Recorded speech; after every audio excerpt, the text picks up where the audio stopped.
The next creature we're going to talk about is that of the copper dragon, Wyrmling, and copper dragons in general. So basically, these guys are relatively friendly and curious about the world.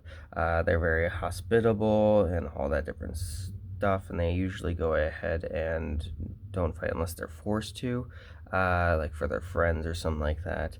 And they also have a slow breath as well as an acid breath, which they very rarely use unless they're in extreme peril.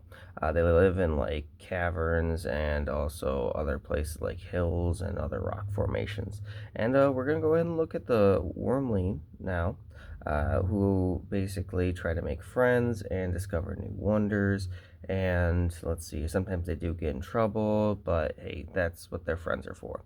So we're going to look at their stat block now. So they are, a CR1.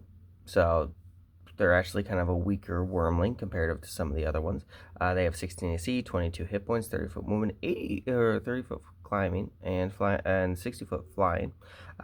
They also have obviously immunity to acid. They have a rend attack, which does an average 7 damage.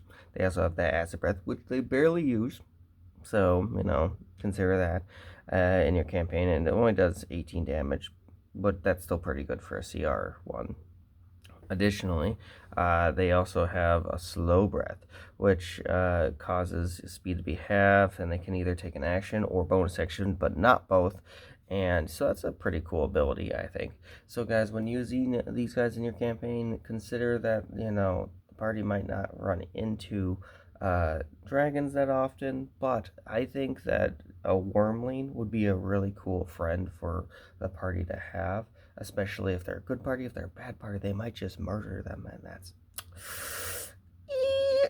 I hope they wouldn't, because these guys are very friendly, but yeah, well, I think that these guys are kind of crazy and kind of cool.